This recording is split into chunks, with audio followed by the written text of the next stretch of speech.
This is a little vodcast I made to help my students as they meditate on pressure in fluids. For starters, let's look at how we can find the pressure at a depth h below the surface of a liquid. Let's imagine that you have a bucket full of liquid of density ρ.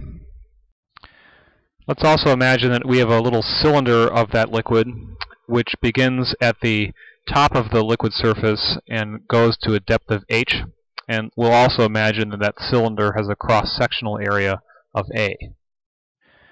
To help with our meditation, we need to become comfortable with the forces and the pressures that exist on this little cylinder of liquid. Remember that this cylinder is just an imaginary section of the liquid in the bucket, so it stands to reason that the forces on this cylinder should be balanced. If they weren't, the cylinder of liquid should be accelerating someplace. So let's visualize the forces that are being exerted on this little cylinder of liquid.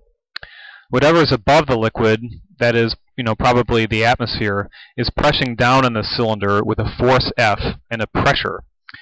If it's the atmospheric pressure, we just label this as P sub 0 or P naught, and because of our definition of pressure, we say that P naught is equal to the force that exists down in the cylinder divided by its cross-sectional area, A.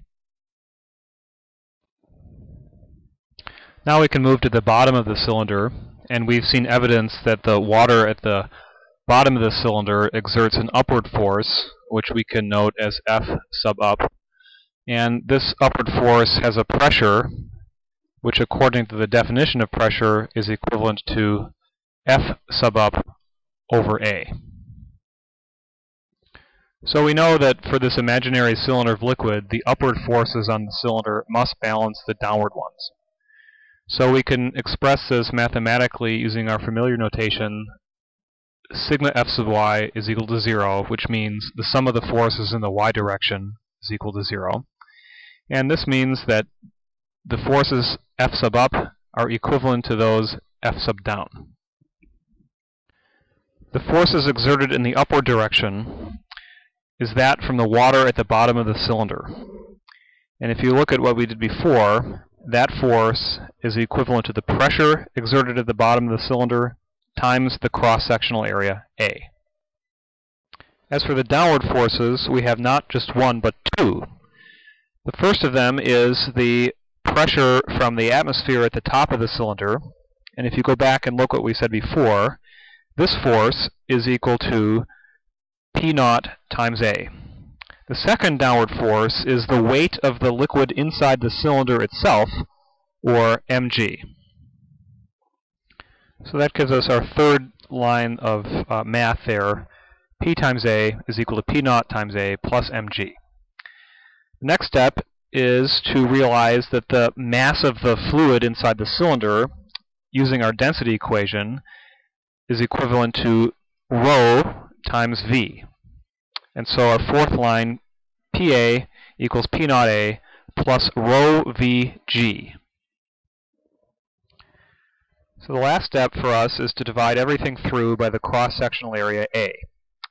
So PA divided by A is just the pressure at the bottom of the cylinder, P. And P naught A divided by A is just the pressure at the top of the cylinder, P naught. And ρ VG divided by A, if you think about it, becomes simply ρg times h. That's the depth of the cylinder. And note that P's and ρ's look pretty similar, so I have drawn arrows to indicate which ones are pressures and which one is a density. So we have an expression for the pressure at the bottom of the cylinder, and that's good. There's another point that's worth meditating on, which is that the difference in force between the top and the bottom of our imaginary liquid cylinder is due to the stuff that's surrounding the cylinder.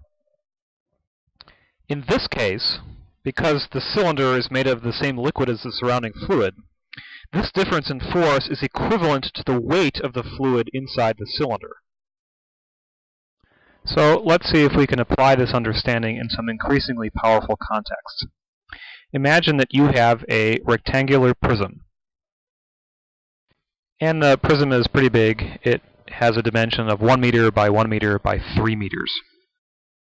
And let's say that you put this rectangular prism in a container of water 1 meter below the surface. For our purposes, we don't need to know whether the rectangular prism is currently accelerating or not. Could you please meditate on this prism for a moment, and can you come up with an expression for the net force due to the water on the prism? I would pause the video while you meditate.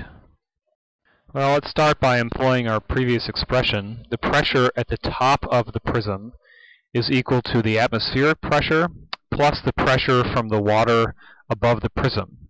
In this case, rho GH, where h is equal to 1 meter. In the same way, the pressure at the bottom of the prism is equal to the atmospheric pressure plus rho g times 4h, because the prism is 3 meters tall and the top of the prism is 1 meter below the surface.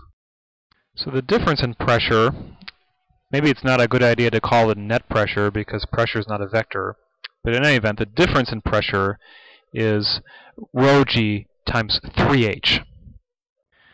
So taking that, then, the net force due to the water, what we call the buoyant force, is just our expression for the difference in pressure divided by the cross-sectional area A. And since the cross-sectional area is 1 square meter, then our net force is rho g times 3h.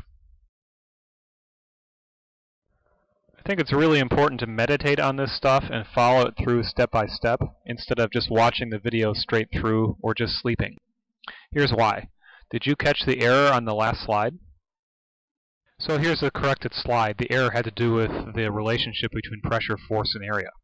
So the net force isn't rho g 3h divided by A, it's rho g 3h times A. So here's the next step.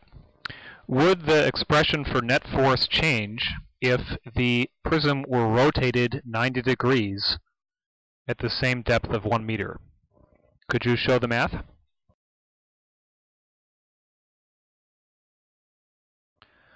All right, here we go again. Pressure at the top is equal to P naught plus rho GH. Make sure you understand where the equation came from. And we know that the pressure on the bottom of the prism is dependent on the depth. So the pressure at the bottom is P naught plus rho G 2H, because the bottom of the prism is 2 meters below the surface. Keeping in mind that the rho here is the density of the water, not of the prism. So as we noted before, the differential in pressure between the top and bottom is the difference between these two equations, which is equivalent to rho GH. So here's the final part. The net force is the pressure differential times the cross-sectional area. So because the prism has been rotated, the cross-sectional area is not just 1 square meter, but 3 square meters. So we have rho GH times 3A, which, interestingly, is the same as the original case when the prism was upright. So what do we conclude from this? Well, one interesting result is that the buoyant force on an object turns out not to depend on its depth or orientation. Another is that the buoyant force is equivalent to the weight of the displaced fluid. We have this from our previous analysis with a liquid cylinder. As a last exercise, let's consider this L-shaped tube filled with water. The tube is open to the atmosphere at the top end at the upper left. The question is, can you calculate the pressure at the top of the closed tube? So I drew a line horizontally from the top of the closed end of the tube. This is a little reference line that will help us calculate pressures. The reason this is helpful is that the fluid is in static equilibrium. And that means that points along the same level, that is, at the same depth, must have the same pressure. If you find a way to increase the pressure, the fluid should move in response. So if you imagine that the closed end were actually a piston, and you press down on the piston, you could cause water to accelerate and squirt out the top. So if we knew the pressure at point A, we would then know the pressure at the top of the closed end. Here's our calculation for the pressure at point A. We have an expression for the atmospheric pressure P naught plus rho GH. P naught is about 1.013 times 10 to the 5th pascals. That's a useful number to memorize. The density of water is 1,000 kilogram per cubic meter. And we know that a point A has a depth of 0.6 based on the given information. And the result is 1.072 times 10 to the 5th pascal.